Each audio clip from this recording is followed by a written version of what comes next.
Hello and welcome to the Flix Forum podcast, where each episode we go back and we look at a Netflix original film in the order of release. For this episode we have Netflix's 299th film from 2020. It's the horror film called His House. It's directed by Remi Weekes and stars Wunmi Mosaku, Sope, Dirisu and Matt Smith. I'm Jesse, I'm your host. Thanks for joining me today to talk about His House. As always, if you're keen on checking this one out and haven't seen it yet, give us a pause and come back a little bit later on because we will spoil it at various stages.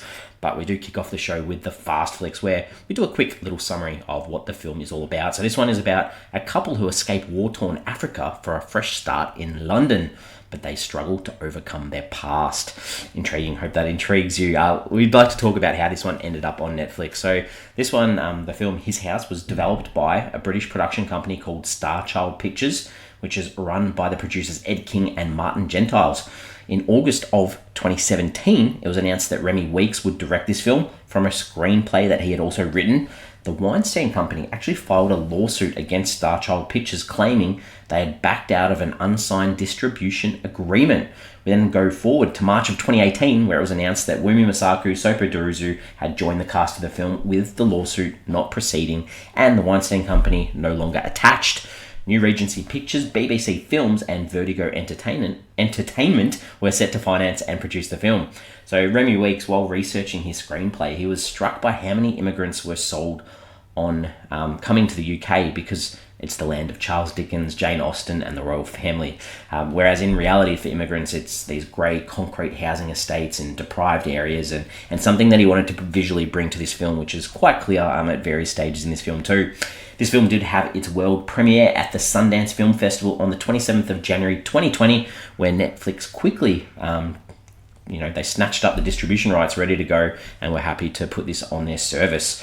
This did have a limited theatrical release in the UK from the 23rd of October 2020, before the week later on the 30th of October 2020 hitting Netflix worldwide. It's filmed in and around London and Essex and was quite successful, I guess, on the British award circuit. It had 8 wins and 37 nominations. This included 3 nominations at the BAFTAs for Outstanding Debut by a British Writer, Director or Producer, an Outstanding British Film of the Year, and also a nomination for Wunmi Mosaku for Best Leading Actress as well.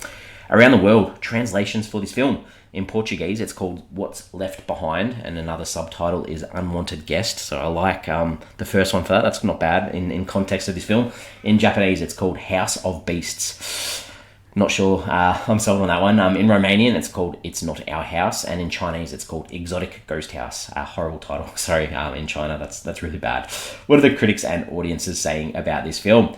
On Rotten Tomatoes, it sits at 100%. Perfect on 124 reviews. So that's fresh and it's certified. The audience a little bit lower at 73%. That's on more than 1,000 ratings. On IMDb, it's got 48,000 ratings. It's at a 6.5 out of 10, so fairly solid. Letterboxd, again, very solid, a 3.5 out of 5 on nearly 116,000 ratings, but it's actually been logged by 151,000 people. That is a lot of people that have seen this film. Metacritic sits at a 72 out of 100 on 19 critic reviews, so that's green in that traffic light system, and the audience on Metacritic is also green in that traffic light system. Sits at a 7 out of 10 on 85 reviews. So the general consensus for this one is fairly positive. For me, what are my early thoughts? I was surprised. This come up on our list of films that we're going to cover, and I was like, oh, His House, saw the poster, I was like, oh, I don't know what this one's going to be like. And then I was sort of surprised when it sort of started. I was like, oh, I've actually seen this film. It didn't take me long, I guess, to work out that I remembered it. And this film, it's well worth a watch. I enjoyed it the first time I watched it. I enjoyed it again. And I'm surprised that it didn't stay in my mind. I guess that it came out in this time where there's a lot more in people's minds than films. But this is scary, it's relevant, and it's super relevant to the migrant experience too. So well worth a watch.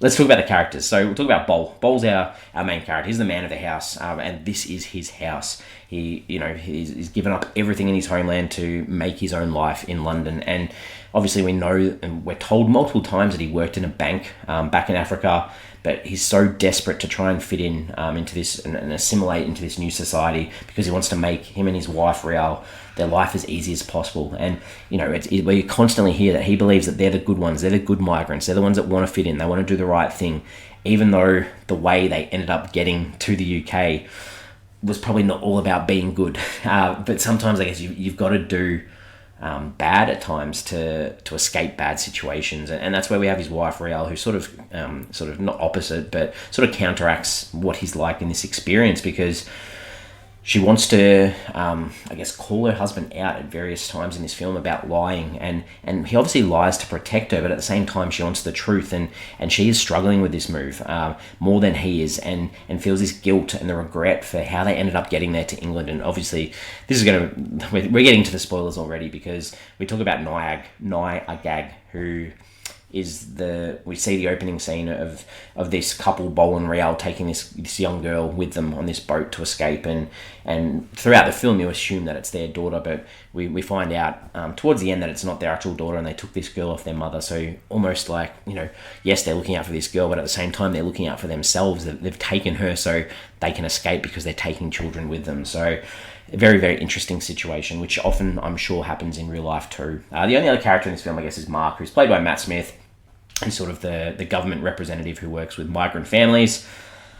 An interesting sort of role. Not a lot really, I guess, when you think about it, but he's not completely, I guess he's supportive in the best way he possibly can be, while also trying to implement the government's policy as well, I guess, of making life as tough as possible for these people at times. The director, Remi Weekes, this is his first feature. He's directed some shorts, some music video clips, this TV miniseries called Fright Bites. Intrigued, would love to see some more feature films from Remi Weekes. This is the moment where we talk about some scenes from the film too. What are some things that stood out and things that we didn't like? So for me, most of it, like everything stood out. There's nothing in it that I didn't like. It's a short film. It's really well done. So what are the things for me that I really liked? I think Bol, we towards the start we see they're in this house and he looks at this hole in the wall and there's this body behind him, and this bird comes out. It was like a really good jump scare, and then the reaction was humorous from Bol, who sort of says, "What a strange country." I thought that was really funny.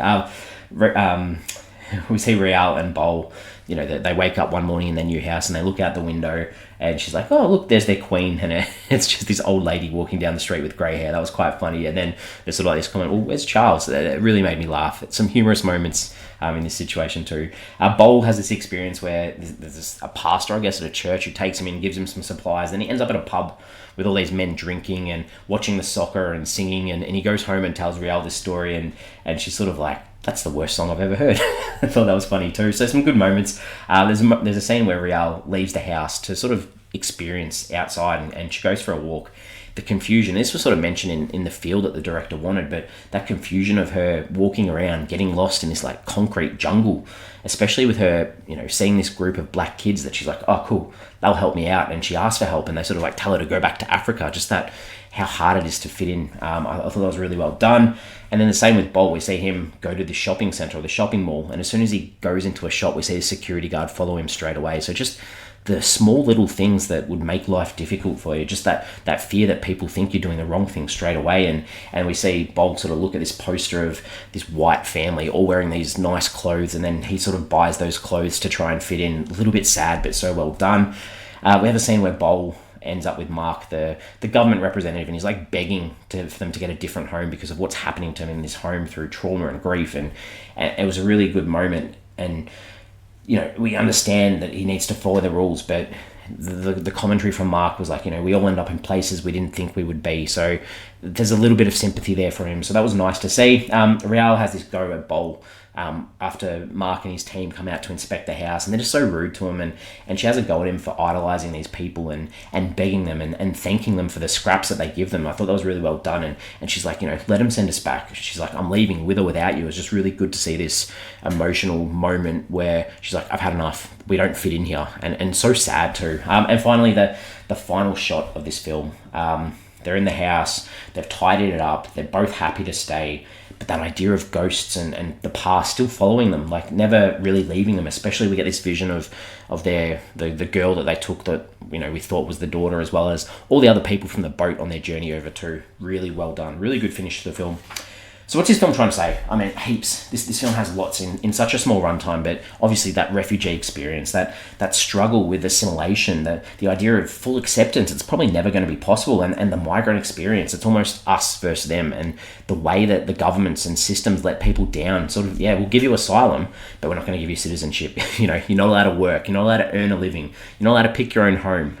It's like getting people's hopes up just to let them down, and we also see throughout too that idea of racism and neighbours sort of telling people, why don't you leave? You shouldn't be here. Those types of things, and it makes it hard to belong. That idea of belonging, it's difficult because you don't belong, and especially through this idea of water in this film too. That idea of drowning, not just in the sea on the journey, the migrant experience, but also drowning in that unfamiliar life, the unfamiliar traits and customs, like even that idea of using a knife and fork, like it's really difficult, and it makes that idea for desperation and desperate situations where what people must do to escape war-torn countries, whether that's lie, whether that's steal children, just to try and better your life, and that leads to that idea of living with ghosts of the past, and living with that idea of the decisions you make, with the trauma, with the idea of survival, but still upholding that idea of wanting to be good people. And it's really hard when you've got to fight so hard for what you need or what you want. And two, between those two characters, marriage, the ups, the downs, the pain, the connection, the disconnection, just really well done in this film, I thought. What else did I take away from this film? I think Matt Smith.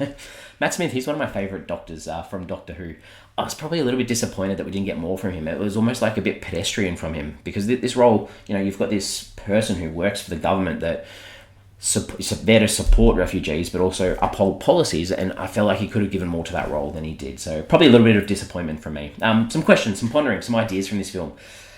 The refugee experience, it's obviously, it's still an issue today. It has been, for a long time, especially in Australia as well, not just Europe, but, this just sort of made me think about my own life today. Like every Saturday morning near my house, there's a bunch of grandmothers, older ladies who stand with these, signs saying, free the refugees, help the refugees, toot for refugees. And they stand, if it's raining, if it's hailing, if it's the sun shining, they've got posters. My little son loves them. He's like, we're going to see the grannies today. And we give them a toot as we go past. So just that idea that, there are still people in society today that need that support. So I'm almost ready to wrap this up. We give the film a rating out of 5. For me, like I said before, I watched this film when it came out. I literally looked at the date I watched it, that I logged it on Letterboxd, and I watched it on the opening day, the day it hit Netflix in 2020, and my thoughts haven't changed.